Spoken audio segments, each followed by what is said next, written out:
Se levantam as cortinas do futebol de outros tempos aqui na Rádio Colorada.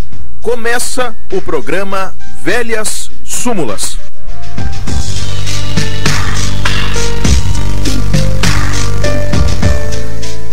As tardes de campeonato e as noites de Copa. As histórias do nosso Inter.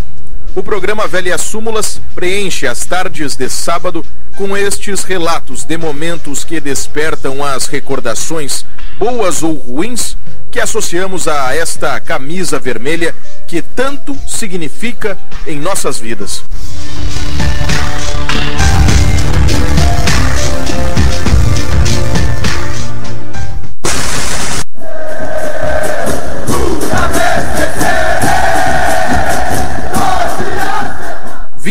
E 8 de setembro de 2008, domingo, estádio Beira-Rio. Ali era disputado o clássico Grenal de número 373. Ele foi válido pela rodada 27 do Campeonato Brasileiro daquele ano. Com aquela vitória por 4-1, o Internacional, treinado por Tite, chegou a 42 pontos ganhos na competição e passou a ocupar o 8º lugar na tabela de classificação. Era a 4ª vitória seguida conquistada pelo Colorado naquele momento do Brasileirão. Antes, havíamos vencido a Portuguesa no Beira-Rio por 1-0, o Botafogo por 2-1 no Engenhão, tendo sido neste jogo, inclusive, a ocasião na qual Andrés D'Alessandro converteu o primeiro dos seus até agora 94 gols com a camisa do Internacional posta. Depois nós vencemos o Vitória no Gigante por 1-0. Vale lembrar, este Grenal, que terminou com a importante e significativa vitória por 4-1 para o Inter, estava inserido no calendário alvirrubro entre os 2 jogos disputados com a Universidade Católica, válidos pela fase de oitavas de final da Copa Sul-Americana. Na ida no Chile, na metade de semana anterior, o Inter arrancou um empate por 1-1 ao final do jogo, com gol feito pelo atacante Adriano, ex-ADAP do Paraná. Na volta, na quarta seguinte ao Grenal, o confronto vespertino com os chilenos terminou com um empate por 0-0. Resultado que deu a classificação às quartas de final ao Inter.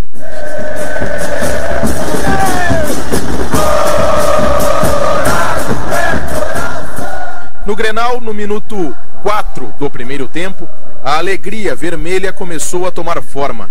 D'Alessandro fez o Beira-Rio explodir em felicidade pela primeira vez naquela ocasião. Fato este relatado assim pela Rádio Guaíba, na voz do narrador Orestes de Andrade.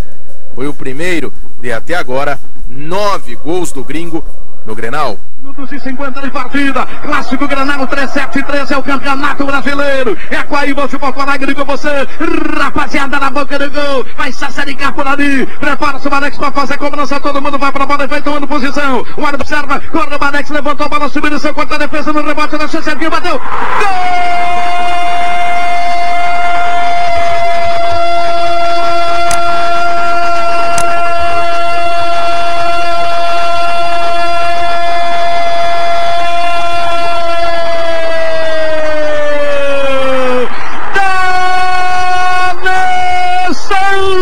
Para o Internacional, 4 minutos e meio de partida do primeiro tempo, cobrança da falta, no rebote, ele chegou e deu uma vassourada na cabeça da barata, meteu no canto direito, se esparramou todo.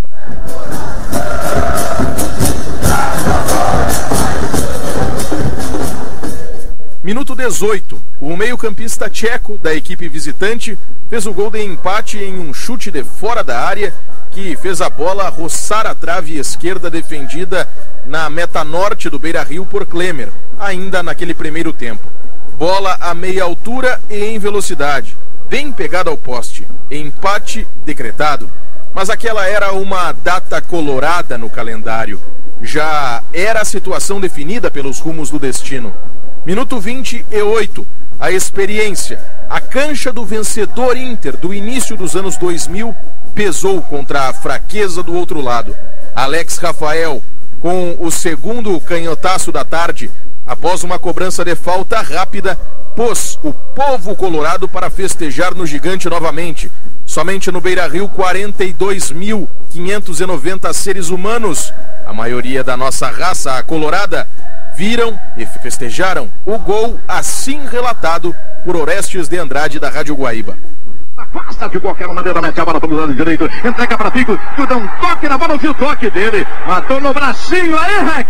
Bateu, visível, né? O Fico fica reclamando, mas sabe que tocou com a mão, olha lá. Bola cruzada, Alex preparou, fuzilou, gol!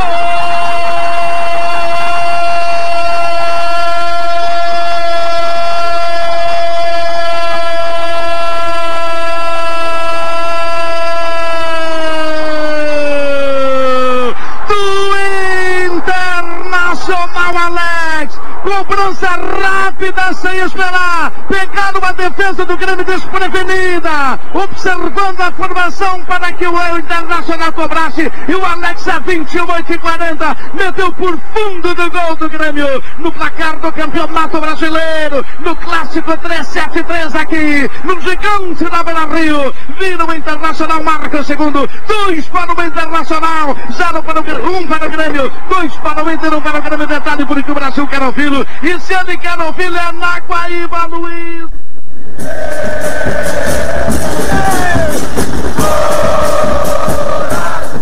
Mais 11 minutos e chegamos ao 39 do primeiro tempo.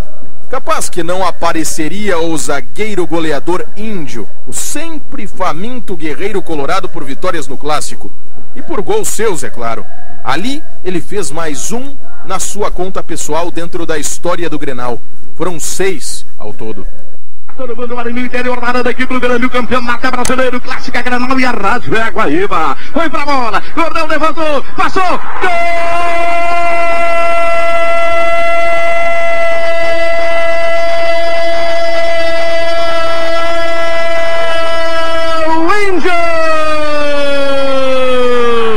Cobrança de escanteio de D'Alessandro.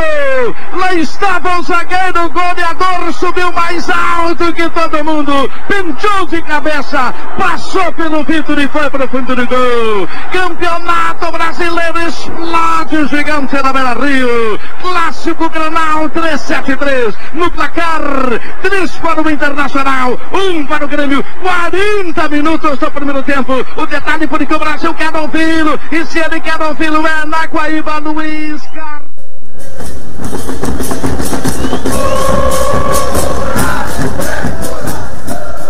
A última movimentação no placar do Beira-Rio no Grenal 3-7-3 ocorreu ainda na primeira metade de jogo.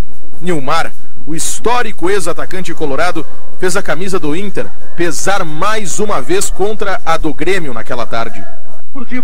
Ele vem buscar o jogo, devolveu para o centro, lado esquerdo, ajeitou perna, canhota, Sacericou, limpou bem a jogada, vai cruzar para a grande área, alçou, levantou, Nilmar, entrou de cabeça, bateu!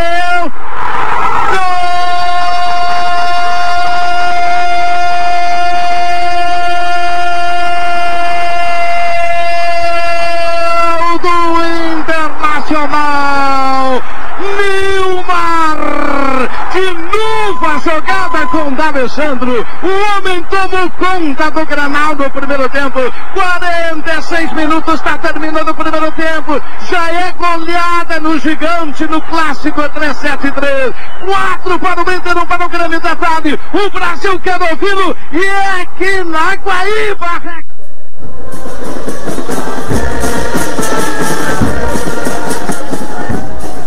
Placar empedrado com a felicidade alvirrubra. Que domingo, senhores e senhoras. Que a primeira boa lembrança da tarde sirva de inspiração ao Grenal 4-2-8 de logo mais na Arena. 12 anos depois, ainda temos um pequenino meio-campista argentino como trunfo e lembrança daquela linda tarde de Grenal e de triunfo colorado no estádio Beira-Rio.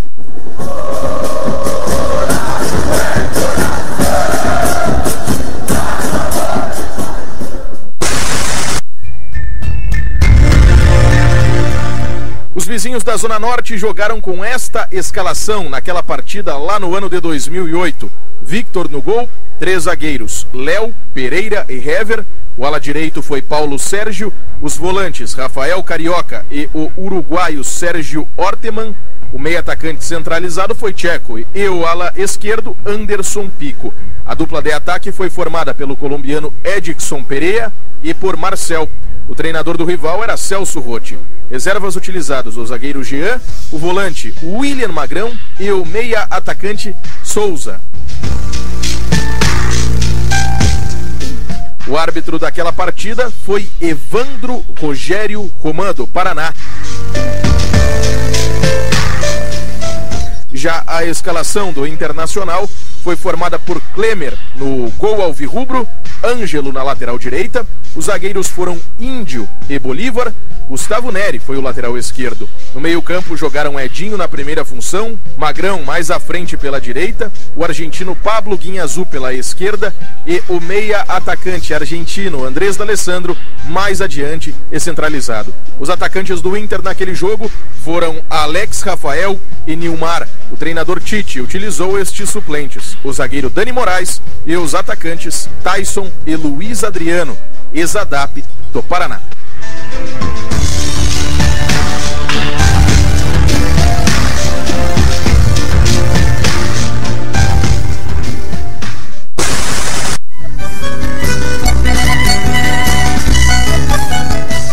Que seja uma tarde boa a todos e a todas que nos acompanham aqui na Rádio Colorada.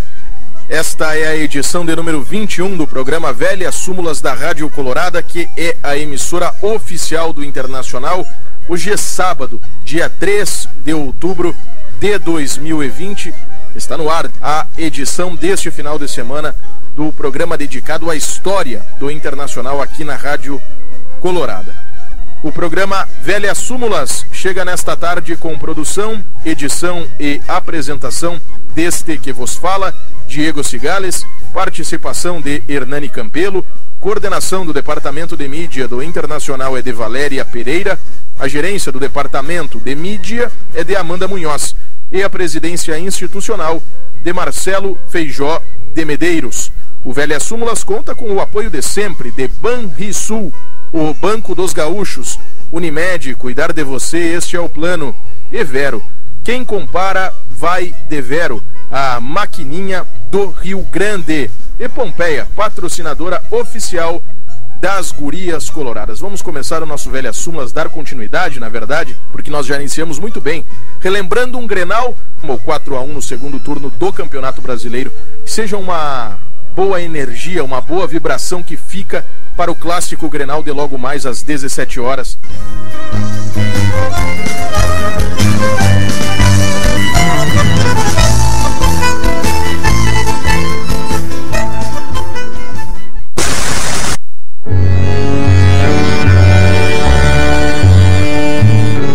Programa Velhas Súmulas da Rádio Colorada na tarde deste sábado, dia 3 de outubro, faz contato com um jornalista, com um escritor, mas antes destas duas funções, um colorado de primeiríssima categoria, uma das tantas personificações do melhor exemplo que temos do nosso Inter. Contato da tarde é com Kenny Braga, comunicador atualmente da Rádio Grenal, que nos atende para uma conversa nesta tarde, obviamente, em especial sobre rolo compressor, porque nesta semana nós tivemos um aniversário muito importante envolvendo aquele histórico time dos anos 40. Mas para falarmos também sobre o torcedor Kenny Braga, a relação dele com o Inter, como o Kenny viveu determinados momentos tão importantes e marcantes da história do nosso Internacional. Certamente uma tarde de bonitas histórias começa agora aqui na Rádio Colorada com essa conversa com o escritor, jornalista e grande colorado Kenny Braga, ao qual eu dou meu muito boa tarde. Kenny, para nós da Rádio Colorado é um prazer conversar contigo,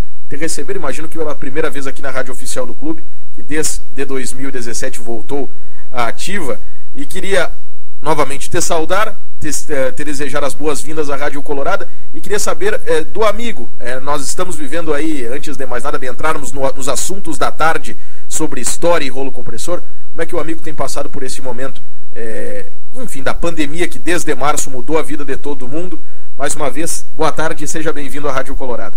Boa tarde, Diego. Não, é um prazer imenso em participar do teu programa na Rádio Colorado e te dizer que eu estou enfrentando essa pandemia com muita resignação, mas também com muita coragem, né? Nós não podemos nos entregar de forma alguma.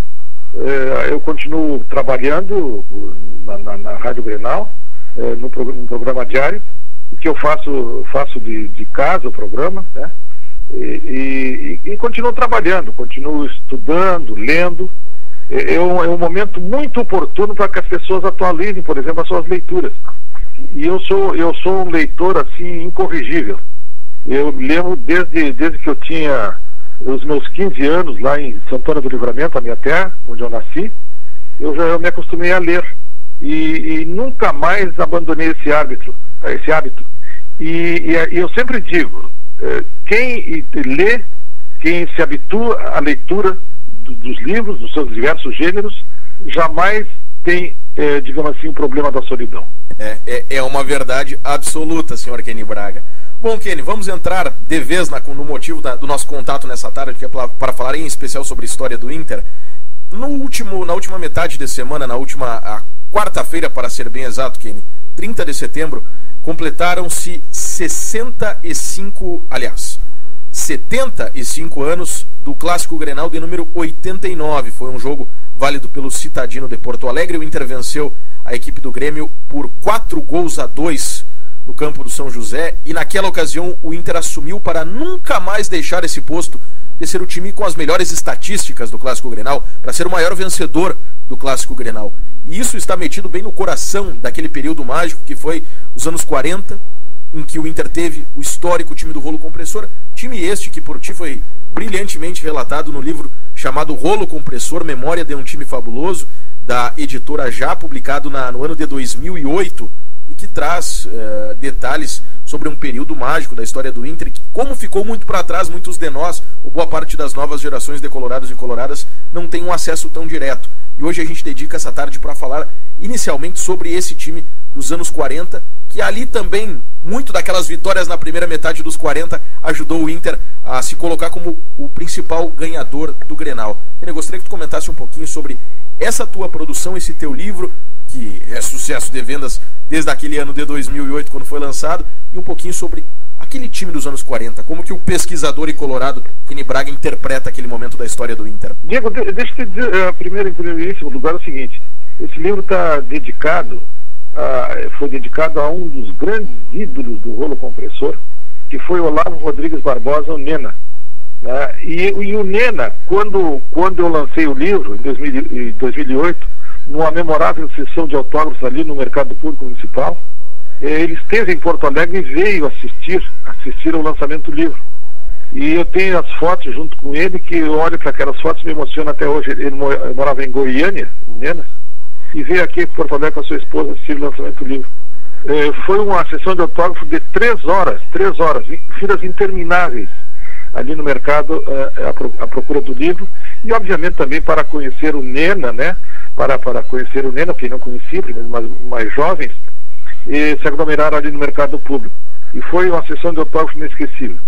Mas eu quero dizer o seguinte: o Rolo Compressor, ele se tornou praticamente um time invencível, né? Na década de 40, disputando aqui o campeonato citadino, e tem que explicar isso para quem não lembra dessas coisas, para os mais jovens, porque nós tínhamos assim a disputa no campeonato citadino, com as participações do Internacional, do Grêmio, Força e Luz, Renner, São José e Nacional. Eram os times de Porto Alegre que disputavam esse campeonato citadino. E depois havia um campeonato estadual, né, com a participação de times fortes do interior do estado. Então o Rolo Compressor se formou exatamente nessa época. E ele começa assim a sua trajetória, o Rolo começa propriamente no ano 1940. E embora um dos jogadores que se tornou mais famoso no Rolo Compressor, o Carlitos, tenha chegado no Internacional, em 1938. Ele é bem jovem em 38. Mas o rolo, propriamente, começou a se formar no ano 1940. E aí, durante uma década inteira, praticamente a década inteira, se tornou um time absolutamente imbatível. Ele passava assim o trator por cima de todos os adversários, não tinha pena de ninguém. E teve a história do rolo compressor é muito rica, realmente, muito rica, porque a torcida do Internacional, naquele momento, nós vivíamos assim, só quero lembrar que nós vivíamos nos anos 1940, o período da guerra, da Segunda Guerra Mundial. E todos os países do mundo preocupados com a Segunda Guerra Mundial, com seus aspectos tenebrosos, e a torcida do Internacional não tinha essa preocupação maior, né? Embora Porto Alegre fosse uma cidade com muitos habitantes assim, alemães, italianos, descendentes de alemães e italianos que estavam envolvidos na Segunda Guerra Mundial, mas os colorados não tinham essa preocupação.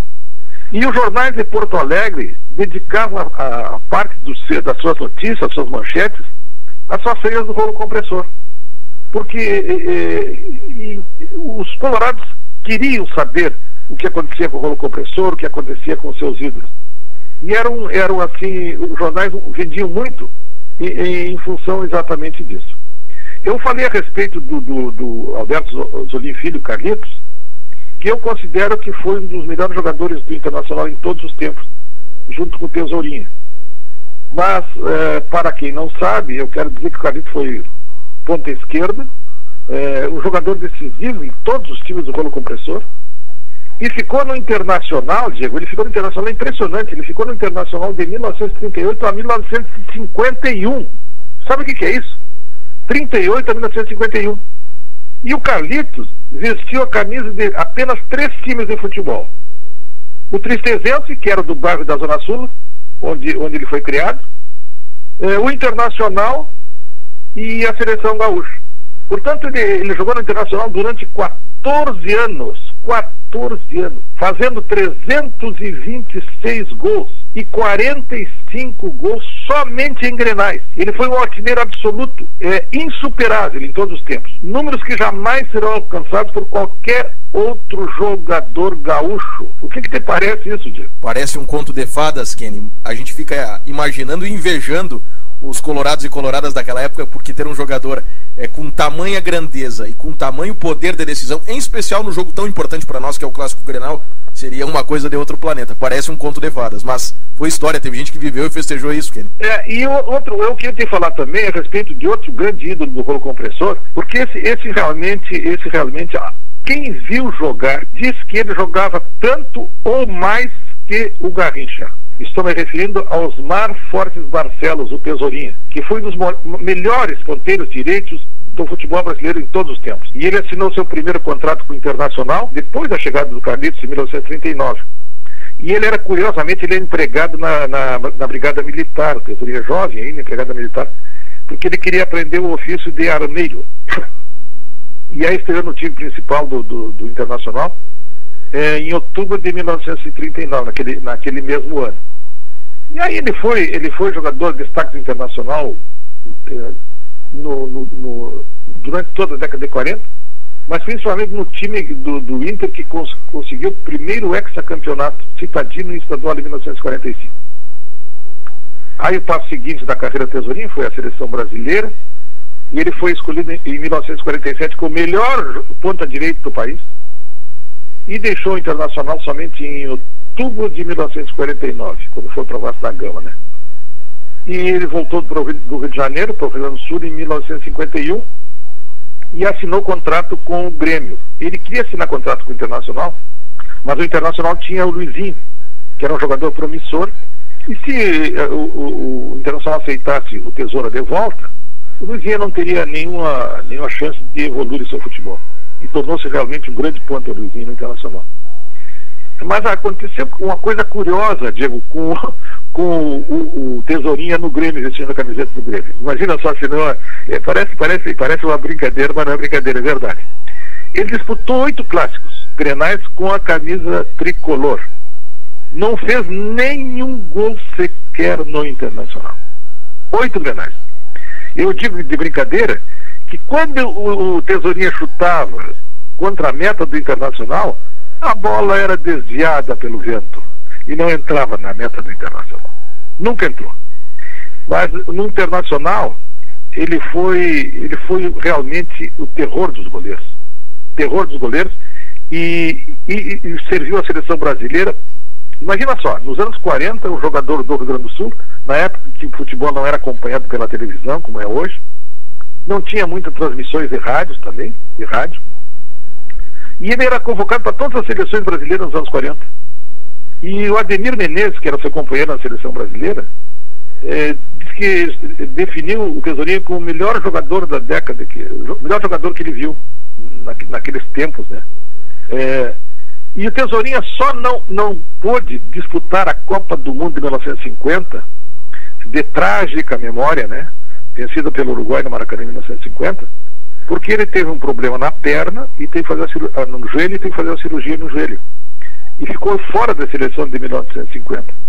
E todos os comentaristas da época dizem que se o Tesourinha tivesse vestido a camisa do Brasil, nós não teríamos aquela derrota impactante pelo Uruguai no 2-1 no Maracanã, que é chamado Maracanaço. Então esse foi o grande Tesourinha do Esporte Clube Internacional. Eu poderia me referir a outros vários ídolos da época, mas eu seria um programa interminável se eu falasse a respeito de todos os ídolos do rolo compressor. Mas eu deixo aqui a formação básica, a formação mais importante do rolo compressor na época de 40. Ivo, Alfeu e Nena, Assis, Ávila e Abigail, Tesourinha, Russinho, Vilauba, Rui e Carlitos. O único estrangeiro desse time era o argentino Vilauba.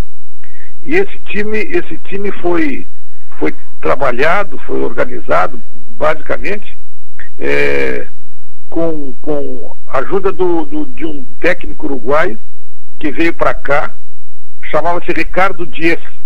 E é curioso, ele é uruguaio, nascido na cidade lá do Uruguai de Rivera, e ele foi técnico, foi talvez o técnico mais respeitado do rolo compressor, e paradoxalmente ele ficou pouco tempo no treinando internacional. Ficou até apenas 3 meses no comando do time, no ano de 1942.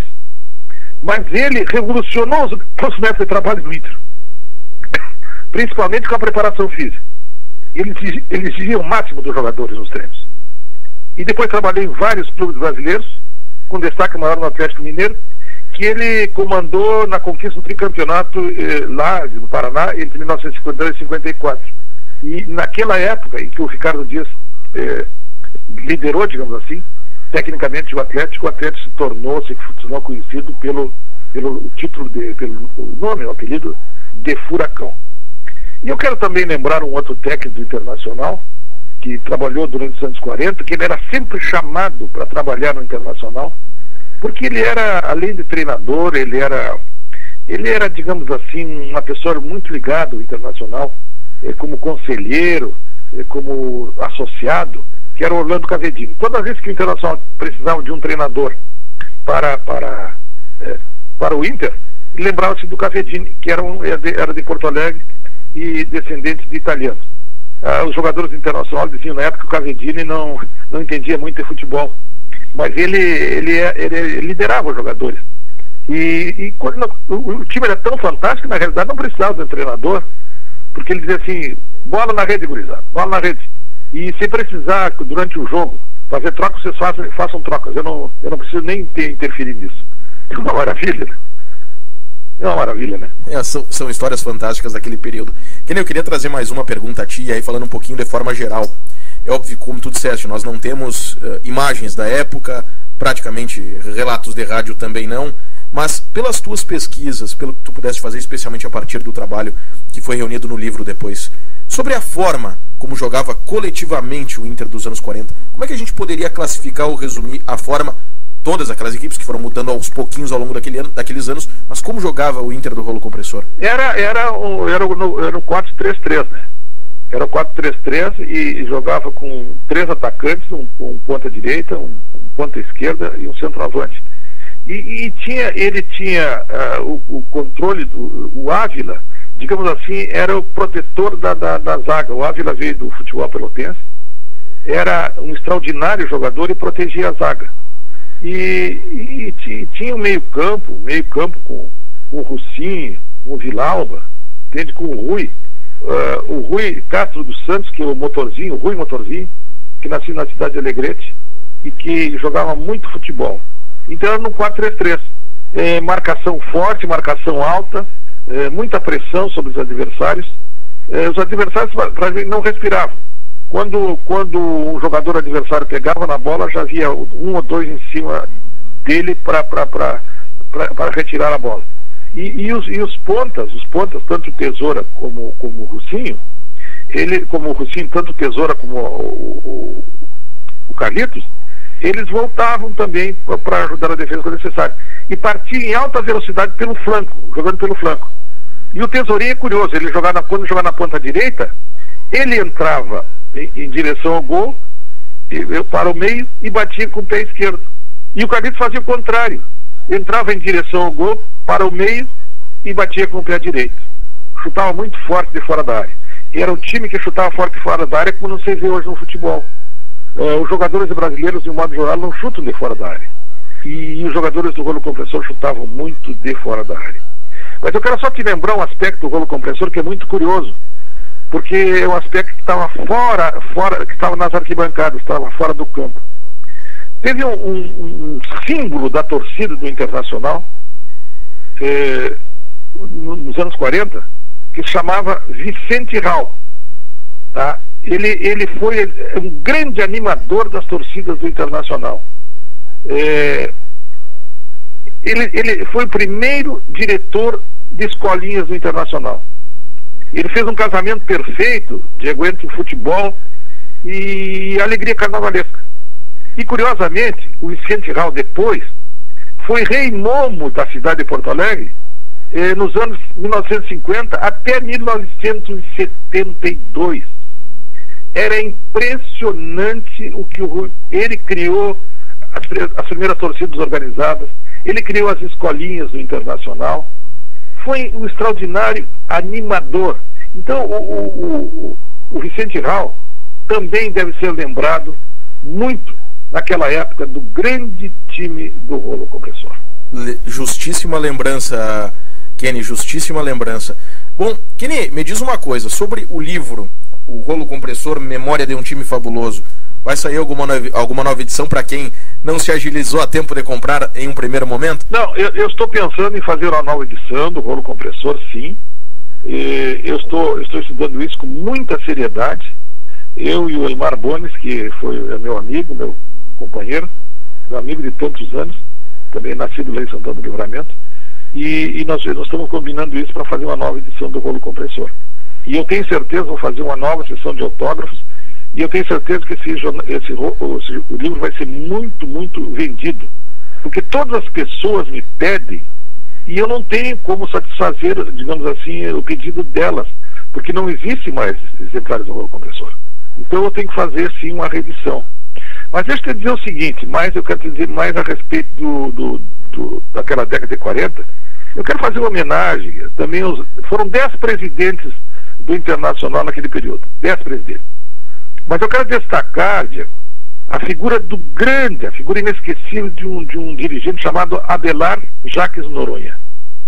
Ele foi a grande liderança do Internacional no clube, nos anos de outubro de 1942 a 1944, final de 44. E aí eu vou te contar uma história que é inacreditável, é maravilhosa. E eu me pergunto até hoje, por que não existe hoje uma biografia do Abelar Jacques Noronha? Deveria existir, porque ele merecia uma biografia.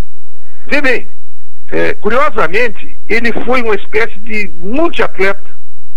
Ele praticou remo, ele praticou polo, ele foi piloto de carros, ele foi criador de cavalos, e ele foi galã, gostava de música, assim, namorador, sabe? Era uma figura fantástica, Abelar Jacques Noronha. E referindo o nome dele, eu estou homenageando a todos os 10 presidentes daquela época dos anos 40. E ele dizia uma coisa que é difícil de hoje repetir, né? Um presidente repetir. Quando chegavam propostas para os jogadores do Internacional de clubes do Rio e de São Paulo, sempre a resposta do Abelard Jacques Noronha era não. Eu não vendo jogadores do meu clube. Não vendo jogadores do meu clube. E curiosamente também, ele não vendia, mas os jogadores também não queriam sair daqui, porque eles se sentiam felizes no Internacional, jogando ali no velho estádio dos Eucaliptos da Rua Silveiro, ali no Menino Deus, ali próximo onde existe até hoje a casa onde viveu o Tesourinha, o grande Tesourinha, com a sua esposa. Viveu ali por muitos anos, ganhou aquela casa ali do Internacional. E outra curiosidade em relação ao Tesourinha, que nos primeiros 3 anos do Internacional ele não ganhava salário. O Tesourinha ganhava, curiosamente, mas ele ganhava 1 litro de leite por dia, e às vezes 1 quilo de carne por dia. Entende? E depois, evidentemente, passou a ganhar seu dinheiro como profissional do Internacional. Mas são histórias que nós poderíamos levar o dia inteiro contando, porque são muito ricas as histórias do rolo compressor. E nós precisamos reabilitar essas histórias, precisamos contar essas histórias para as novas gerações, porque o Internacional sempre foi assim, sempre foi um orgulho para seus torcedores. E nós precisamos reabilitar tudo isso. Sem dúvida nenhuma, eram outros tempos, outras relações. São histórias que a gente vai contando. Certamente que não vai se resumir a nossa entrevista hoje aqui, nós faremos futuros contatos, porque são muitas histórias que precisam e são muito bonitas para serem recordadas. Kenny, a gente falou bastante sobre já o time dos anos 40, mas agora eu queria falar um pouquinho sobre o torcedor Kenny Braga. Quando que o Kenny virou torcedor colorado? Veja bem, eu em Livramento, na minha cidade natal, onde eu nasci na década de 40, eu nasci curiosamente em 1944, e quando estava no auge o rolo compressor aqui em Porto Alegre, né? Mas aí não podia realmente entender nada do futebol, nem preocupar com o futebol. Eu me criei em Santana do Livramento, estudei lá, fiz o primário, o ginásio, fiz tudo em Livramento. E joguei num time em Santana do Livramento, nos aspirantes de um time chamado Santanense. Grêmio Santanense, mas é Santanense. Que a camisa do Grêmio do Santanense, em Livramento, é idêntica do Internacional, são as mesmas cores. As mesmas cores. Só muda, digamos assim, a imagem, assim, no peito, o símbolo no peito ali, sabe? Mas joguei lá, e eu me lembro que eu fui levado pelo meu avô para assistir o Grêmio Santanense jogar contra o 14 de julho, no estádio 14 de julho, chamado Leão da Fronteira lá. E eu fui pela primeira vez no estádio, levado pela mão do meu avô. E quando eu estava na arquibancada, entraram os clubes e ele me perguntou, avô de criação, o Januário Pereira, ele perguntou, para quem é que tu torce? Para quem tu vai torcer nesses times aí? Eu olhei as cores do Santanense e disse assim, eu vou torcer para esse time de vermelho aí. Entende? E me afeiçoei a cor vermelha. E naquele momento, a cor vermelha era da minha predileção. E na medida em que eu fui crescendo e me interessando pelo futebol de Porto Alegre, lendo os jornais de Porto Alegre e lendo as histórias do Internacional, eu me tornei colorado. E quando cheguei aqui em Porto Alegre em 1965 para fazer jornalismo na URGS, eu já estava decidido a assistir aos jogos do Internacional, ainda nos estádios do velho estádio dos Eucaliptos. E depois, com a transferência de estádios dos Eucaliptos para o Beira-Rio, eu assisti grandes momentos do Internacional no Beira-Rio. Fui amigo de muitos jogadores, né? Então eu tenho uma estreitíssima relação com o Internacional. Poderia contar várias histórias, mas nem tudo, Diego, nem tudo eu posso fazer sozinho, né? Eu tenho ideias assim para realizar, mas é muito difícil, porque são muitas coisas que se poderia fazer. E eu não entendo, e vou deixar aqui o meu registro, eu não entendo também como não existe também uma biografia do Carlitos. Bom, o Carlitos é um goleador insuperável. Nunca existiu, nunca vai existir um goleador como ele. Como é que não existe uma biografia do Carlitos? Não é? Então são coisas assim que ainda estão por fazer e certamente serão feitos. E eu convoco os jornalistas das novas gerações para que façam isso que eu estou sugerindo. É uma bela sugestão, Kenny. Kenny, a gente está se encaminhando para o final dessa nossa conversa, serão mais 2, 3 perguntas, não vou ter tomar muito mais tempo. Eu queria um relato, e justamente pegando um trecho dessa tua resposta anterior. A transferência de estádio, tu como és um colorado ilustre, quais eram as diferenças do Kenny, se é que haviam diferenças, entre assistir um jogo, viver a experiência de um jogo no Eucaliptus e depois no estádio Beira-Rio? Não, existia a diferença no seguinte, a torcida nos Eucaliptus ficava muito próxima dos jogadores, tá? Era muito próximo dos jogadores. E os jogadores tinham os torcedores nos Eucaliptus, é uma curiosidade, os torcedores entravam pelo mesmo, digamos assim, pelo mesmo portão, torcedores de clubes diferentes. Não havia confronto assim, não havia briga, não havia nada disso aí. A briga era dentro do campo lá com os jogadores lá, a disputa da bola, não é uma briga não é violência, disputa da bola sempre, com muito aguerrimento. Mas a transferência dos Eucaliptus para o Beira-Rio marcou uma época de grandeza do Internacional. Porque a construção do Beira-Rio resultou da união da torcida do Internacional. E eu lembro que os torcedores do Internacional, todos os torcedores, não somente em Porto Alegre, mas do Rio Grande do Sul inteiro, estavam engajados no projeto de construção do Beira-Rio. E o Beira-Rio colocou os dirigentes do Internacional, muitos deles colocaram dinheiro do próprio bolso para a construção do Beira-Rio. E naquele momento, inaugurado o Beira-Rio em 1969, aí o Internacional, como clube, ele se transformou numa das referências do futebol brasileiro e mundial, a construção do Beira-Rio. Então existe essa grande diferença.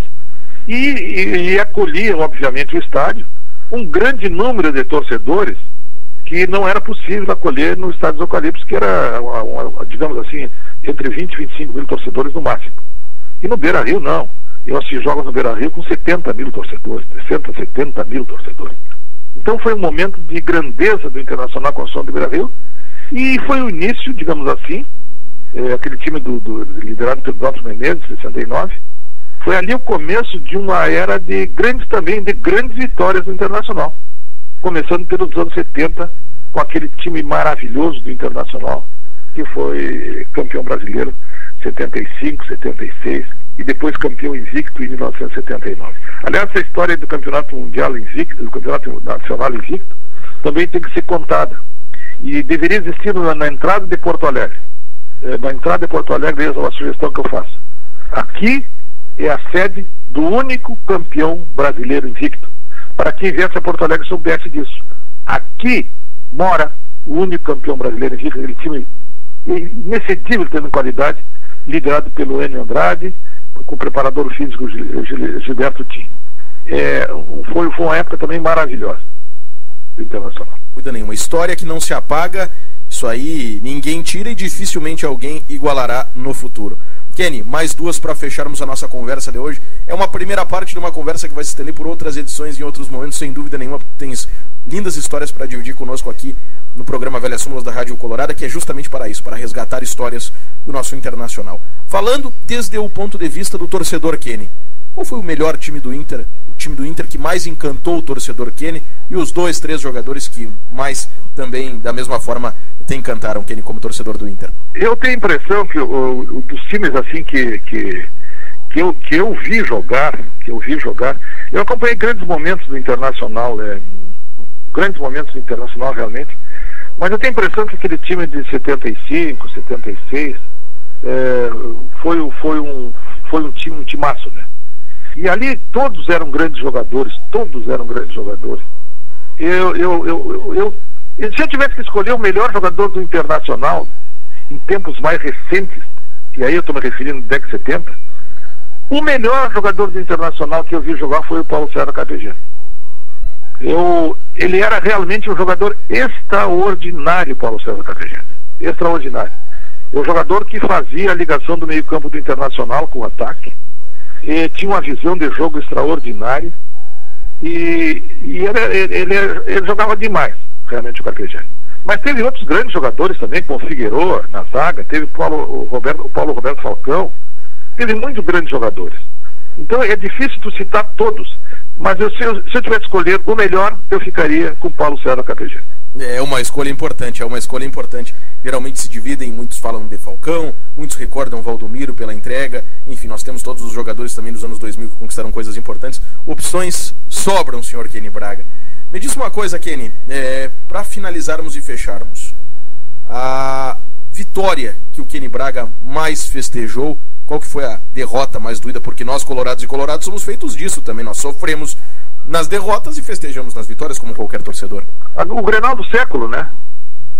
O Grenal do século foi a vitória mais extraordinária do Internacional dentro do Beira-Rio, né? Foi uma vitória, assim, de uma grandeza, assim, incrível.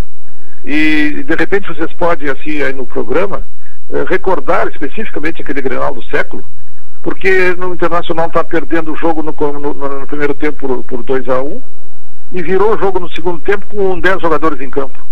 Então foi um jogo extraordinário. Para mim, o melhor jogo que eu vi do Internacional, que me emocionou mais foi o Grenal do século. Pedido seu vai ser atendido, porque no Velhas Súmulas nós sempre abrimos recordando uma partida do Inter e finalizamos recordando outra partida de hoje. Por pedido do nosso entrevistado, será o Grenal do século, será atendido. Mas ficaste me devendo a outra metade da resposta, Kenny. Derrota mais sofrida como torcedor. Eu não falo em sofrimento, rapaz. Eu não falo em sofrimento. Eu falo só em alegrias. Não, é evidente que quem é torcedor, que é identificado com o clube, como eu sou identificado com o clube, às vezes tu tem digamos assim, decepções, né, pelas atuações do teu time. E isso deixa a gente preocupado.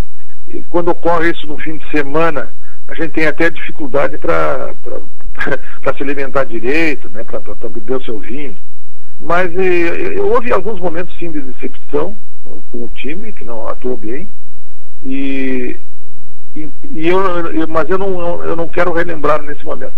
Até porque nós temos aí que superar dificuldades momentâneas aí, em relação ao nosso adversário, e eu quero que essas dificuldades sejam superadas imediatamente. Então, deixa essas coisas ruins para trás e vamos pensar nas coisas boas hoje. Que assim seja, que logo mais nós vamos ter Clássico Grenal na tarde deste sábado ainda, que esperamos poder acabar com essa má sequência que nós viemos dentro do Clássico, porque não condiz com o todo da história. É um recorte do momento e esperamos que esse mau recorte acabe o quanto antes. Kenny, foi um prazer tremendo conversar contigo e te ouvir aqui na Rádio Colorada. És um torcedor do Inter com muitas histórias para dividir e alguém com uma capacidade de descrição e também com todo um conhecimento sobre a história do Inter lindíssimo. Certamente voltaremos a fazer novos contatos para dar sequência a essa conversa e entrar mais detalhadamente em alguns becos da história do nosso Inter. Kenny, foi um prazer te ouvir aqui na Rádio Colorada. Até uma próxima e se cuide. E que o Inter nosso possa vencer hoje à noite contra a equipe do Grêmio, hoje no final da tarde. Um grande abraço.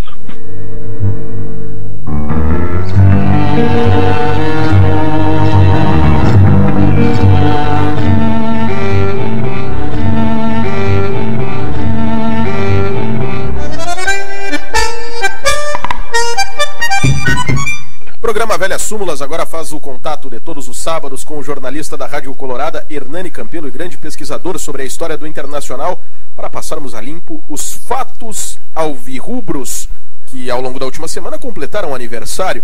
Hernani Campelo, muito boa tarde. E nós começamos da melhor forma possível, deixando as melhores vibrações para o jogo de logo mais, para o Clássico Grenal 428, com uma muito boa lembrança sobre Clássico Grenal. 28 de setembro de 2008, Estádio Beira-Rio, segundo turno do Brasileirão, 4-1, e Andrés D'Alessandro começava a se agrandar dentro da história do Clássico. Era o primeiro gol dele como jogador do Inter no Clássico Grenal sendo marcado, Hernani. Boa tarde, Diego Cigales.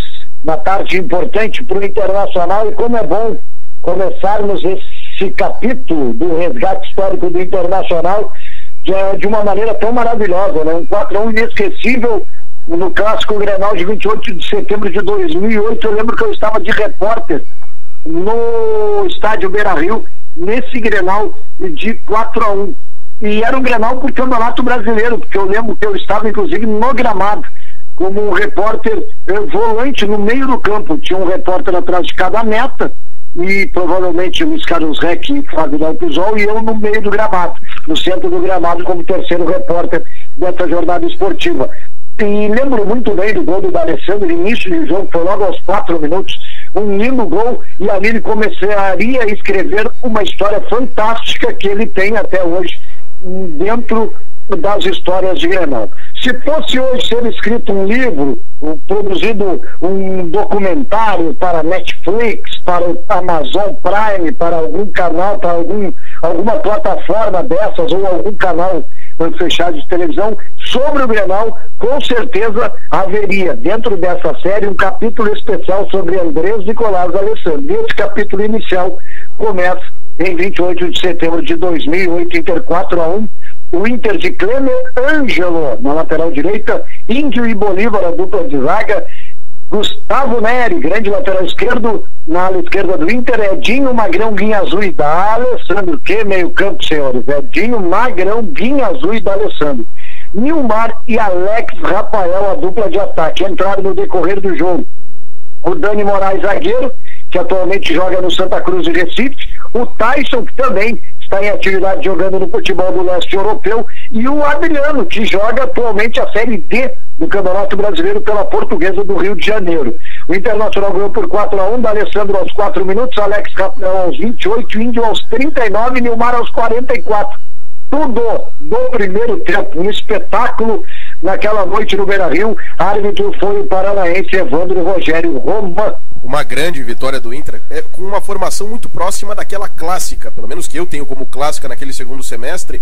Talvez as duas únicas alterações, a passagem do Bolívar para a lateral direita, a entrada do Álvaro na zaga e a presença também do Marcão na lateral esquerda, formando aquele time duro, pegador da Copa Sul-Americana, mas que também desempenhavam muito bom futebol com a bola no pé. Hernani, a gente passa ao 29 de setembro e voltamos 3 anos. 2005, Inter empatava com o Rosário Central no Beira-Rio e avançava na Copa Sul-Americana. Avançava porque havia ganho, né? O jogo de ida lá no Gigante do Arroíto, em Rosário, por 1-0 com o gol do Rafael Sobis, lá na Argentina. E aí no jogo da volta tinha essa vantagem. Por ter ganho, o Rosário Central tinha um excelente time de futebol, e o jogo foi 1-1 aqui no Beira-Rio. Jorge Wagner fez o gol colorado aos 8 do segundo tempo. Foi um gol sofrido, foi um jogo sofrido, um adversário muito forte. Se o Rosário Central marcasse um segundo gol, estaria classificado pelo saldo de gols qualificado, com mais gols fora de casa. O Inter de Clemer, Índio, Edinho, Edgley, Helder Granja na ala direita, Diego Gavilã, Tinga, Perdigão, Jorge Wagner na esquerda, Rafael Sobis e o Papa, Gustavo, no comando do ataque. Entraram no decorrer da partida o Bolívar, o atacante Michel e o Wellington no time colorado do técnico Muricy Ramalho. Dessas noites que acabaram formando o Inter campeão da Libertadores de 2006. Ali o Inter ganhava experiência, ganhava bagagem para se adonar do continente na temporada seguinte. Hernani, nós passamos agora para a data seguinte, que é o nascimento de uma peça importantíssima da história do Inter, dos primeiros tempos, ou da primeira metade, digamos assim, da história do Inter. Nascimento de Milton Vergara, 29 de setembro, ano 1931, completaria aniversário nesta semana o ex-jogador do Rolo. Milton Vergara, que o seu irmão, o seu Vergara, como eu chamo, trabalha sempre em jogos do Internacional aqui no Beira-Rio como porteiro e geralmente atua no setor de imprensa, na zona mista do estádio Beira-Rio. Grande seu Vergara, pois o irmão dele, o Milton Vergara, o grande goleiro do Internacional nos anos 50, morava, antes de falecer, no bairro Belém Novo, na zona sul de Porto Alegre, no extremo sul de Porto Alegre. Milton Ramos Vergara nasceu aqui na capital gaúcha em 29 de setembro de 1931, portanto estaria fazendo 89 anos, faleceu em 2012, com 81 anos, no dia 27 de outubro. Jogou no Internacional entre 1950 e 1956. Ele começou no futebol amador, na várzea, como era chamado, os chamados campos de futebol amador da grande Porto Alegre. Tem um time da Vila Cristal e passou ao Internacional, onde foi campeão gaúcho em 51, 50, 52, 53 e 55 vários títulos como campeão estadual do Rio Grande do Sul. Em 1954, o campeão de Porto Alegre do estado foi o saudoso Grêmio Esportivo Renner, o time industriário do 4º distrito. Mas o ano não deixou de ser importante para o Inter e para Milton, pois Milton Vergara foi o goleiro do Internacional na goleada de 6-2 na inauguração do já saudoso Estádio Olímpico, quando o Inter ganhou por 6-2. O Milton Vergara, depois de deixar o Internacional em 1956, jogou um período no Esportivo de Bento, depois jogou no Atlético Paranaense 2 temporadas. E enquanto ainda era do Inter, esteve um período em 1952 emprestado ao Grêmio Esportivo Brasil de Pelotas. Conheci pessoalmente, já como ex-atleta, o Milton Vergara, e era um grande cara, assim como é o seu irmão, um cara muito educado, muito querido, o seu Vergara, que trabalha conosco aí nos jogos no estádio Beira-Rio, Diego Cigades. Bom, Hernani, agora nós chegamos numa das datas mais especiais da história do Inter.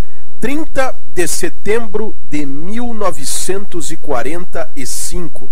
Completou-se nessa semana 75 anos de um clássico Grenal, o de número 89, em que o Inter venceu por 4-2 a equipe do Grêmio e a partir dali assumiu a liderança do clássico Grenal para não mais deixar esta condição, Hernani. Foi o Grenal 89 da história, foi disputado no estádio do Passo da Areia, estádio do Esporte Clube São José, que tinha sido inaugurado anos antes, lá na Zona Norte, no bairro Passo da Areia, na Avenida Cis Brasil. O árbitro foi João Valente Bastos. O Inter de Ivo Alfredo Nena, Viana Ávila Abigail, Tesourinha, Ivo Aguiar, Adãozinho, Rui Motorzinho e Carlitos. O técnico era o Hermínio Bittencourt, Hermínio de Brito. Os gols do Inter: Tesourinha, Carlitos, Ivo Aguiar e o Hugo marcou conta. Eu acho engraçado e me causa muita graça. Eu mesmo acho tragicômico. Trágico pela ignorância alheia, pela falta de conhecimento alheio. E irônica e divertida porque é divertido, né? Quando alguns neófitos e com pouquíssimo conhecimento querem falar de retrospecto em Clássico Grenal. Eu gosto muito de falar em retrospecto em Clássico Grenal. A vida começa quando uma entidade ou quando um ser humano nasce. E ela é um todo. Não tem como fragmentar, o Hernani era o cara de 2002. Não, o Hernani é o todo, desde que nasceu lá em 2 de agosto de 69 até os dias de hoje, com os seus acertos, as suas derrotas, os seus erros e as suas virtudes, os seus feitos, né, corretos nessa caminhada, nesse plano. E uma entidade, seja ela futebolística ou de qualquer outro ramo, também não tem como quebrar um retrospecto. Vamos fazer um retrospecto de anteontem até depois de amanhã. Não, o retrospecto é um todo. A palavra diz retrospecto. Então vamos analisar o retrospecto do Clássico Grenal. Maravilha. Desde 30 de setembro de 1945, quem manda nesse troço é o Esporte Clube Internacional. Quem manda no Rio Grande, quem manda na história dos clássicos é o Internacional, isso não se discute. Desde 30 de setembro de 1945. Parafraseando um conhecido teu, Hernani, não se briga com a informação. É verdade. Damos seguimento, Hernani. 30 de setembro de 1953, pela primeira vez o Internacional vencia o Peñarol do Uruguai, time que é um clube irmão, participou da abertura do estádio Beira-Rio e o mesmo fez após a remodelação em 2014, Hernani. É o maior clube de futebol do Uruguai, inclusive fez aniversário essa semana, minha particular, mas creio que a nossa, da Rádio Colorado, de todos nós, aos Carboneiros, a mais fiel, popular, fanática e maior torcida do Uruguai, do maior clube do Uruguai, que sem sombra de dúvidas é o Clube Atlético Peñarol. Eu no Uruguai tenho um enorme carinho pelo Defensor, pelo Violeta, existem outros clubes importantes no Uruguai, mas não dá pra gente rasgar a história e o retrospecto, voltando à palavra mágica. O maior clube do Uruguai de futebol é o Peñarol, que fez incríveis 129 anos de vida nessa semana. Hoje o Clube Atlético Peñarol já enfrentou o Internacional inúmeras vezes, e a primeira vez que o Inter venceu o Peñarol foi em 30 de setembro de 1953, e foi lá em Montevidéu, no mítico Estádio Centenário. O Peñarol tinha um grande time, o Peñarol tinha a base da seleção uruguaia que 3 anos antes havia conquistado a Copa do Mundo de futebol, derrotando o Brasil dentro do Maracanã na final. Era um grande time, o time do Peñarol, e o Inter ganhou lá por 2-1. Jorge Dacklin foi o árbitro da partida. O Inter de Milton Vergara, que falamos dele há pouco, Paulinho, o Paulo de Almeida, que depois foi técnico muitos anos, Lindoberto, Odorico e Oreco, um dos maiores laterais esquerdos da história do Internacional e do Brasil, nascido em Santa Maria. Meio campo, campeão do mundo em 58 pela seleção brasileira. O meio campo tinha Salvador, eu não vi jogar, os mais antigos dizem que foi um dos maiores, camisa 5 da história do futebol do Rio Grande do Sul, muito técnico, Salvador e Jerônimo. A linha de frente, Luizinho, o saudoso, inesquecível Luiz Marques, Solis, Bodinho e Canhotinho, o técnico era ele. Teté, a máquina do Teté em campo, Francisco Duarte Júnior, e a máquina do Teté ganhou do Peñarol lá em Montevidéu 2-1, 2 gols do Canhotinho, que reside em Capão da Canoa. Muito bem, Hernani. E ainda no 30 de setembro, ano 1915, nascimento de Rui, outra peça do rolo compressor. Rui Motorzinho, era o apelido dele, porque ele que fazia o meio campo do rolo compressor a atropelar os adversários. Rui Castro dos Santos, conhecido como Rui Motorzinho, até para diferenciar, porque havia um outro grande meio-campista nos anos 40 no futebol porto-alegrense, que era o Rui do Cruzeiro. O Cruzeiro foi vice-campeão de Porto Alegre, perdendo para o rolo compressor em 42, em 45, em 43 foi campeão do Extra, também acabou sendo superado no campeonato oficial pelo Internacional, e também tinha um Rui que era um grande destaque do time. E o Rui Motorzinho surgiu um pouco depois, então até para diferenciar do outro Rui, que já jogava há mais tempo e era um grande jogador no cenário do futebol porto-alegrense e gaúcho à época, foi colocado o apelido de Motorzinho, até porque ele realmente, efetivamente, era um motorzinho em campo, pelo que contam os antigos. Eu muitas histórias ouvi sobre o rolo compressor dos meus antepassados familiares, por exemplo, Jorge De Lorenzi, que foi goleiro reserva do rolo compressor, o querido tio Jorge, que vem a ser avô do Lisca, contava histórias maravilhosas dessa grande turma do rolo compressor. Eles eram muito amigos. O meu sogro era muito amigo do Carlitos, que morava no bairro Tristeza, era quase vizinho do meu sogro, que também contava histórias do rolo compressor, e todos referiam ao Rui como realmente um motorzinho, um jogador de muito dinamismo naquela época, e que o futebol era mais técnico, tinha mais espaço, e os jogadores não eram tão movediços no campo de jogo, ao contrário do Rui, que já era um jogador moderno naquela época. Rui Castro dos Santos, ele nasceu no Alegrete, e depois de jogar no Internacional, teve uma passagem pelo Renner e foi para o Paraná, para o Atlético Paranaense. No Atlético Paranaense, ele parou de jogar e virou treinador, e é um dos maiores técnicos até hoje da história do Atlético Paranaense. Ele também foi treinador do Força e Luz, de outros clubes pelo futebol brasileiro, como o Cambaraense Atlético Clube, lá do Paraná, que foi vice-campeão paranaense, inclusive, nos anos 50, com o Rui Motorzinho de técnico. E no Atlético Paranaense ele foi campeão estadual do Paraná e também foi campeão do estado do Paraná pelo Ferroviário, que depois teve fusão, se tornou Colorado, e hoje é um dos clubes que originaram o Paraná, lá no futebol paranaense. E no Ferroviário ele revelou um dos maiores jogadores da história do futebol paranaense, especificamente do Atlético, que é o centroavante, o ex-centroavante Sicupira, que também brilhou no Corinthians Paulista e depois por muitos anos foi comentarista esportivo. O Rui Motorzinho tem uma linda história no futebol, como atleta e como treinador, especificamente no Internacional, no futebol gaúcho e no futebol paranaense. Muito bem, Hernani, passamos agora ao 1º de outubro, chegamos a 2008, Copa Sul-Americana. O Internacional fazia o jogo de volta das oitavas de final com a Universidade Católica. Recordo que esse foi um jogo no final de tarde, apesar de ser meio de semana. Empate sem gols e Inter nas quartas de final. E tu recordas muito bem, meu jovem, estás bem de memória. O Internacional jogou às 5 da tarde, foi o início daquela partida que teve a arbitragem do Evandro Carlos Amarija, do Paraguai. O Internacional de Klemer, Ricardo Lopes, Bolívar, Dani Moraes e Marcão, Edinho, Rosinei, Andrezinho e Daniel Carvalho, Tyson e Adriano. Técnico Adenor, Leonardo, Bate, Tite entraram no decorrer da partida o zagueiro Índio, o lateral esquerdo Ramon e o meio-campista Guinha Azul. O Inter tinha empatado fora de casa com a Universidade Católica lá no São Carlos de Apoquindo em 1-1, inclusive com o gol de empate marcado pelo Adriano, que joga até hoje, está na Portuguesa do Rio de Janeiro, aos 39 do segundo tempo. E o empate sem gols em casa classificou o Internacional. Não foi uma grande atuação, mas deu pro gasto. Inter avançando a Copa Sul-Americana, depois jogaria com Boca Juniors na fase de quartas de final, Chivas depois e então o Estudiantes na final.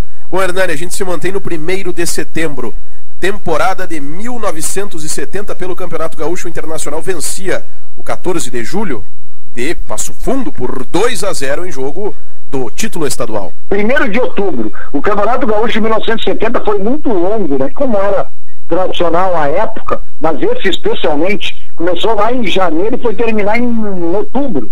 O Internacional foi campeão de forma antecipada, ganhando essa partida no Beira-Rio do 14 de julho, que é o atual Esporte Clube Passo Fundo, por 2-0, gols do garoto de ouro, Braulio Barbosa de Lima, e do Valdomiro Vaz Franco, 2 nomes maravilhosos. O Internacional de Carlos Gainete Filho, Gainete, goleiro que mais vezes jogou no gol do Internacional, Edson Madureira, Pontes, Valmiro Louros e Sadi, o capitão Sadi, Tovar, Carbone e Braulio, um baita meio campo, Tovar, Braulio e Carbone, Valdomiro, Claudio Miro e Dorinho, nosso querido amigo Dorinho na ponta esquerda, Daltro Menezes era o técnico, entraram no decorrer da partida, o Didi Pedalada, o Jorge Andrade e o Mosquito, gols de Braulio e Valdomiro neste Campeonato Gaúcho de 1970, dia 1º de outubro. Internacional sacramentava o título do Campeonato Gaúcho, era o bicampeonato colorado naquele ano de 1970. Bicampeonato colorado, que com título em cima de título foi resultar lá no octacampeonato na temporada 76. Que época gloriosa do nosso Inter. Hernani, agora a gente passa para o dia 2 de outubro, chegamos a uma temporada já mais recente, 2005, julgamento que resultava na anulação dos jogos do Campeonato Brasileiro, bagunçava, tirava a ordem de casa no Brasileirão, enfim, a gente sabe como acabou tudo. A taça foi parar lá no Corinthians, por forças que a gente não consegue identificar muito bem até hoje. Eu não gosto muito de falar nesse assunto, porque esse assunto transcende o esporte e transcende a minha capacidade de equilíbrio, porque eu teria vontade de falar o que realmente eu gostaria de falar, mas isso não é prudente. Aquela história não existe, né? Foram anulados 11 jogos, porque supostamente o árbitro teria trabalhado para alterar resultados, mas não há provas de que ele teria trabalhado efetivamente para alterar os resultados dos 11 jogos que foram anulados. Que houve alguma coisa, os indícios levam a crer que houve, mas talvez de 2 jogos, talvez em 3, quem garante que foram em 4 ou em 11? Ninguém garante. E foram anulados 11 jogos. E essa é uma questão mais legal que eu não estou capacitado a analisar. Mas os fatos são esses. Não há provas de que houve mudanças, alterações premeditadas e pré-determinadas pelo árbitro ou por um esquema criminoso no resultado destes 11 jogos. E 11 jogos foram anulados. Isso é um fato. Outro fato, nunca na história do Futebol Association, o esporte bretão, criado lá no século XIX, nos moldes que ele é até hoje, nunca houve outro caso similar de mudança, de alteração do resultado de campo, de 11 jogos, da anulação de 11 jogos de um campeonato, sendo eles tendo que ser refeitos por questões extracampo, algumas não provadas até hoje. Nunca isso ocorreu. Nunca ocorreu e acredito que nunca mais irá ocorrer. Então, é uma estapafúrdia que aconteceu naquela época, para dizer o mínimo, e antes da parada do campeonato e dessa decisão estapafúrdia em 1º de outubro, o Internacional era líder do campeonato. Quando foram anulados 11 jogos, houve, consequentemente, a subtração dos pontos decorridos desses 11 jogos. E aí o Internacional subitamente desapareceu da liderança do campeonato e quem apareceu foi o Corinthians. Então, um troço inominável. É complicado, não, é impossível não esquentar o sangue de qualquer colorado ou falar ao ser citado, ao ser nomeada a situação do Campeonato Brasileiro de 2005. Coisas que ficam para a eternidade. Eu gosto de me agarrar ao que disse o presidente do Corinthians na época, anos depois. O campeão de fato em 2005 foi o Internacional, mas enfim, a gente fica apegado a fatos assim. Hernani, a gente se mantém no 2 de outubro, temporada ano 1954, nascia Chico Fraga, outro importante da história colorada. É verdade, mas só para concluir meu raciocínio sobre a anulação dos 11 jogos e aquela situação toda de 2005, eu sou um homem de fé, eu acredito nas coisas e eu tenho um pensamento muito positivo, chego a sonhar com isso, já sonhei algumas vezes com isso, que um dia a história será reescrita e será ajustada corretamente como ela deve ser. Esse título eu continuo tendo fé que um dia será entregue a quem de fato dentro de campo mereceu ganhar, o que foi o Esporte Clube Internacional. Francisco Fraga da Silva, Chico Fraga, nasceu em Porto Alegre em 2 de outubro de 1954, era lateral esquerdo, batia falta como poucos, trabalha no Esporte Clube Internacional há muitos anos, foi treinador de cobranças de falta de bola parada no time profissional do Internacional por muitas temporadas, um jogador que tinha na bola parada e no cruzamento suas especialidades, mas era um jogador de muita entrega em campo, de muita raça, jogou no Internacional, teve uma grande passagem no Brasil de Pelotas, isso que deu em 1984, jogou em outros clubes brasileiros, como no Guarani, no São Paulo, no Fluminense, no Joinville, no Colorado, no Paraná. O Francisco Fraga, o Chico Fraga, nosso querido amigo. Perfeito, Hernani. A gente fecha as nossas datas desta semana com mais um nascimento que se completaria 96 anos neste sábado, inclusive. Rodolfo Ghisoni, ex-jogador do Rolo também, Hernani. Ele nasceu numa cidade que é uma cidade que é propícia a gerar craques eternos para o futebol mundial. Salto, no Uruguai, onde nasceu, por exemplo, Cavani, onde nasceu, por exemplo, Luisito Soares. O Ghisoni era uruguaio, o Rodolfo Ghisoni nasceu em Salto, no Uruguai, em 13 de outubro de 1924. Ele jogou 73 partidas com a camisa do Internacional e fez 27 gols. Uma bela média, né? Média de Cavani, eu acho, hein? 27 gols em 73 jogos, é uma bela marca.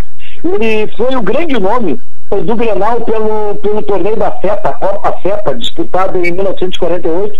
Essa competição foi disputada também em outras 3 ou 4 edições, lembro de 1956, 1950, mas especificamente em 48, o Internacional ganhou o título desta Copa, que foi disputada por vários clubes de Porto Alegre, fazendo os 2 gols da vitória do Inter no Clássico Grenal, que deu o título da taça à CEPA ao Colorado em 1948, no Grenal decisivo daquela competição. Os 2 gols da vitória do Inter foram do Rodolfo Ghisoni. O Rodolfo Ghisoni, depois de jogar no Internacional, ficou aqui pelo Brasil e fixou residência depois de parar de jogar futebol, talvez tenha até jogado também futebol por lá, em Santa Catarina, e morou por muitos anos em Concórdia. Veio a falecer inclusive em Concórdia no início desta década que estamos, ali por 2011, 2012, faleceu em Concórdia. Ele jogou no Nascer Sadia, que foi um clube de futebol de Santa Catarina,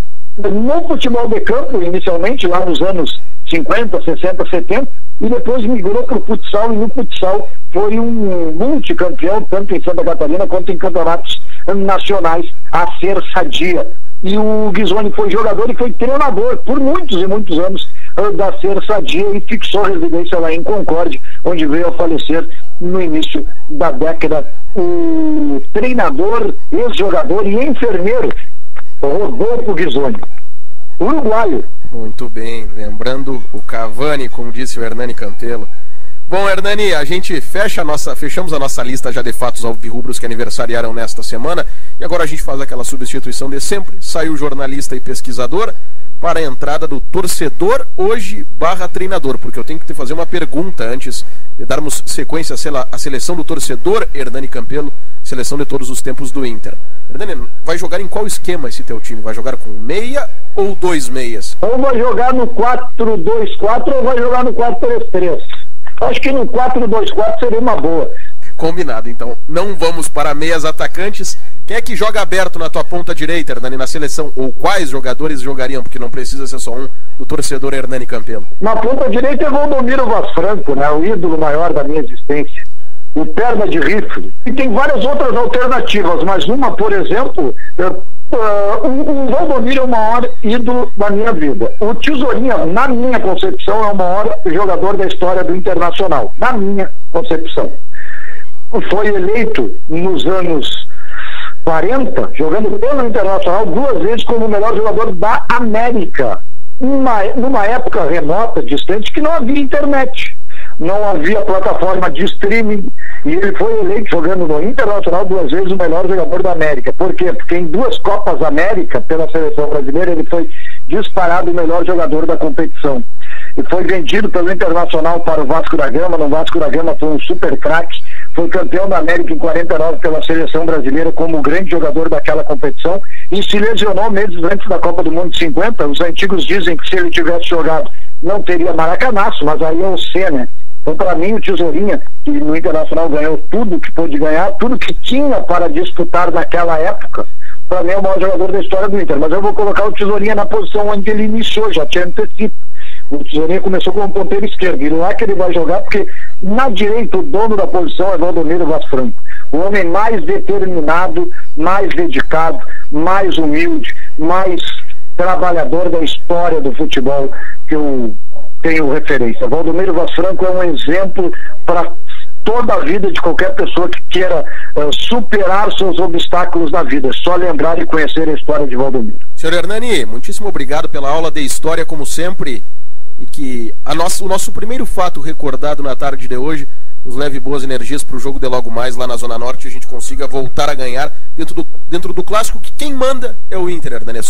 É hora de acabar com esse recorte negativo. Exatamente, que Milton Vergara ilumine Marcelo Lomba, que Ghisoni ilumine, provavelmente, talvez, quem sabe, o seu compatriota, o centroavante colorado de seleção uruguaia que joga em Porto Alegre, no Internacional, que Chico Fraga auxilie o pé esquerdo colorado, por exemplo, de Gabriel Bosquilha, que o Internacional consiga uma grande vitória hoje. Isso é muito possível.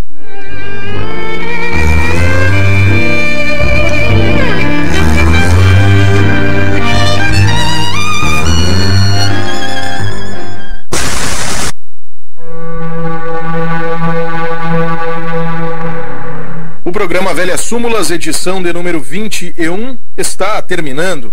Em breve, a entrevista na íntegra com o jornalista, escritor e torcedor colorado Kenny Braga estará disponível para ser ouvida novamente no SoundCloud do Inter e também no Spotify. Para acessar o SoundCloud, basta acessar o seguinte site: soundcloud.com/SC Internacional. No Spotify, basta pesquisar por Esporte Clube Internacional ou Rádio Colorada, que então aparecerá o nosso perfil na lista de resultados. Tem muitos materiais que valem a pena ser conferidos dentro desses 2 canais, sejam entrevistas feitas aqui no Velhas Súmulas ou na Rádio Colorada de forma geral, além de reportagens especiais e materiais especiais produzidos pelo Departamento de Mídia do Internacional e da Rádio Colorada. Fica o muito obrigado da Rádio Colorada a todos e a todas pela companhia de sempre, em especial aqui do Velhas Súmulas nesta tarde de sábado. Siga conosco, porque nós teremos logo mais, já na sequência do Velhas Súmulas, a abertura do Portões Abertos com todas as informações do Clássico Grenal de número 428, que será disputado nesta tarde de sábado às 17 horas na Arena, válido pela rodada 13 do Campeonato Brasileiro de 2020. Recordando que sugestões sobre entrevistas, textos ou reclamações e demais observações do Velhas Súmulas podem ser enviadas diretamente a mim por e-mail de cigales@internacional.com.br. De Diego, Cigales com S no início, S no fim e apenas um L. Esta edição foi ilustrada pelas seguintes músicas: Invencible, de Akash Gandhi, Milonga, de La Anunciación, de Esteban Morgado, Marró Marru, de Eduardo Rovira, Cinema Paradiso, de Ennio Morricone, interpretada por Quarteto Esteban Morgado, Invierno e Primavera, além de Libertango, de Astor Piazzolla, e Black Petrol, de Mo Kadelic. Os áudios da torcida colorada cantando, usados na abertura e que vão aparecer também aqui no fechamento do programa, foram extraídos de vídeos publicados pelo canal Cancha Colorada no YouTube. Ficam os agradecimentos do Velhas Súmulas ao Vinícius Rocha pela concessão dos materiais.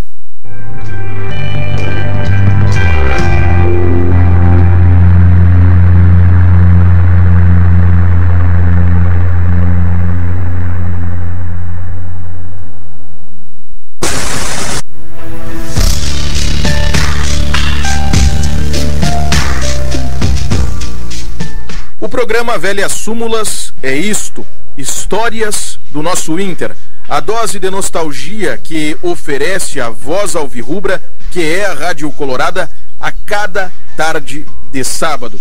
Temos muitos ontens para revisitar e dos quais nos orgulhamos muito, e aqui neste espaço é isto que sempre faremos.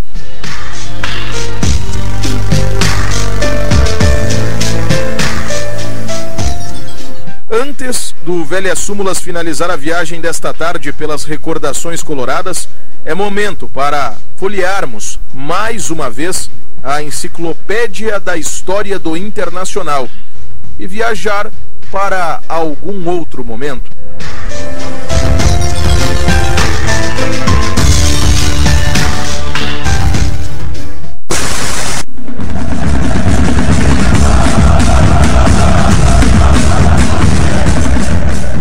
A edição 21 do Velhas Súmulas vai se despedindo.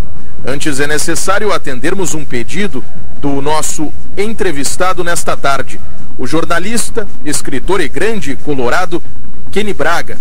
Ele afirmou sem duvidar: o Grenal do século foi a maior alegria dele como torcedor do Clube do Povo do Rio Grande do Sul. Portanto, viajemos no tempo para lá, para o Grenal do século, atendendo o pedido de Kenny Braga.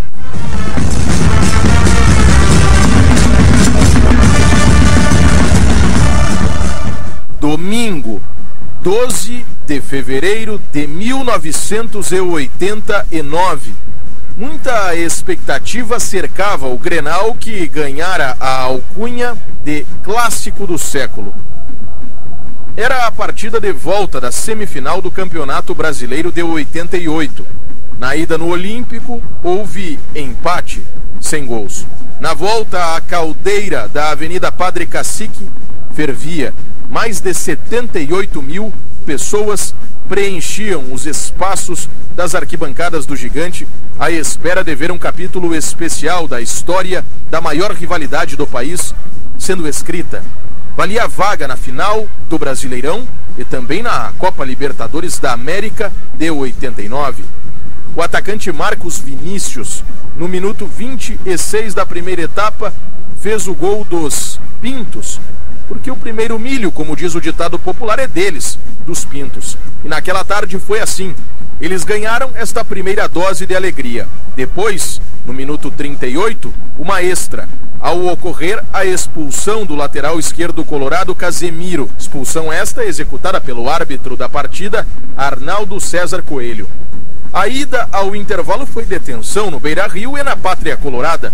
Obviamente, perdíamos em casa por 1-0 e com um jogador a menos. Mas a ousadia de Abel Braga mexeu com a história do clássico. O Inter precisava ganhar, mesmo que estivesse com um jogador a menos em campo. Abelão sacou o volante Leomir e pôs em campo o atacante uruguaio Diego Aguirre. Inter no ataque. A consequência foi o gol de empate. Ele foi marcado no minuto 16 da segunda metade da partida. A Rádio Gaúcha relatou assim o gol, na voz do narrador Armindo Antônio Ranzolin. Gol este que rendeu espaço para alguém especial na nossa história. Tem melhor certinho. Falta levantada agora para Nilson, vai marcar o jogo. Gol!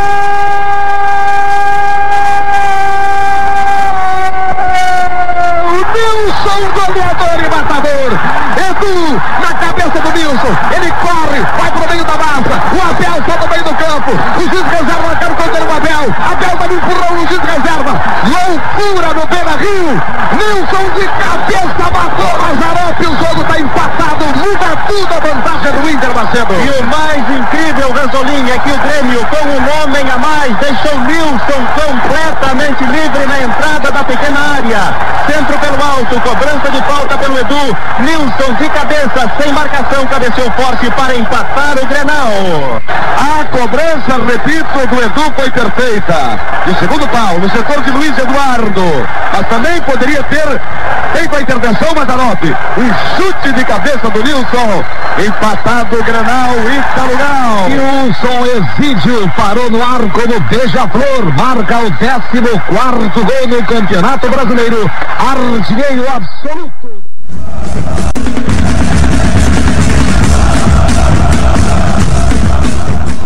O 2-1 chegou pouco tempo depois. Bastaram 10 voltas no relógio. Minuto 26. O centroavante Nilson converteu o gol que atualizou pela última vez o placar do Beira-Rio naquele 12 de fevereiro de 1989, no Grenal 297. Foi também o gol que o colocou em um lugar privilegiado da história do Inter. Pessoalmente, eu tenho uma inveja de cada colorada, que estava parado na arquibancada do Beira-Rio naquela tarde e viu a história sendo escrita. História da mais elevada categoria. O grito de gol de cada um ali deve ter saído dos mais profundos rincões da alma colorada, certamente. Maurício entrou pela grande área, pode chutar, chutou uma bomba, Nilson, gol!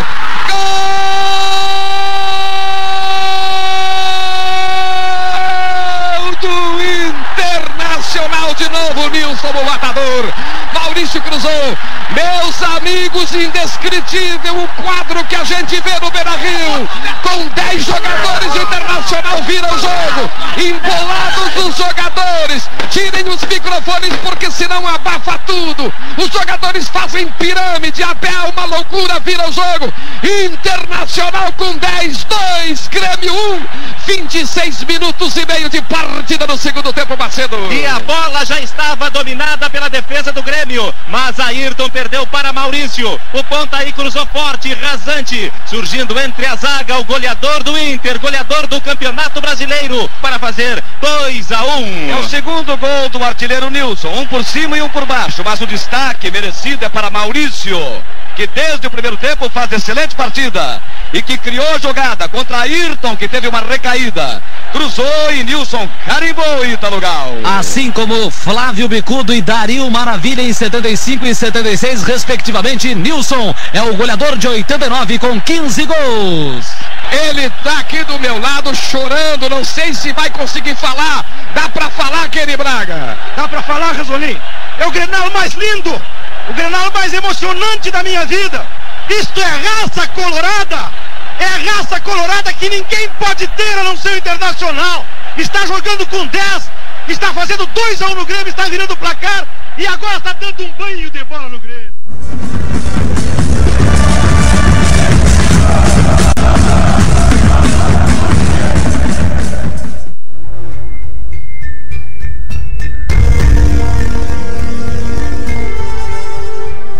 No time adversário estava ocupando o posto de treinador o histórico campeão colorado Rubens Minelli. O senhor estava no lado errado naquela tarde, professor Minelli. O rival jogou com esta escalação: Mazzaropi no gol, Alfinete na lateral direita, os zagueiros foram Obdúlio Traçante, de nacionalidade uruguaia, e Luiz Eduardo. O lateral esquerdo foi Ayrton. No meio-campo jogaram Paulo Bonamigo, Cuca, Cristóvão e Jorginho. No ataque, Marcos Vinícius e Jorge Veras. Reservas utilizados, Reinaldo Xavier e Serginho.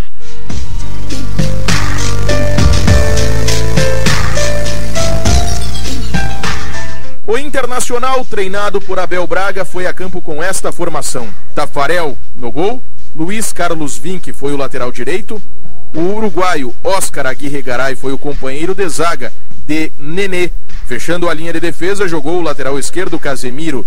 Na meia cancha estiveram presentes Norberto, Leomir, Luiz Carlos Martins e Maurício. No ataque, Nilson e Edu Lima.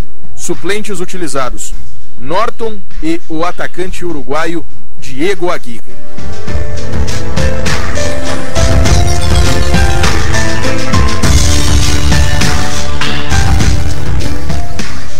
Velhas súmulas, com as recordações coloradas, baixa as cortinas nesta tarde de sábado, dia 3 do mês de outubro do ano de 2020.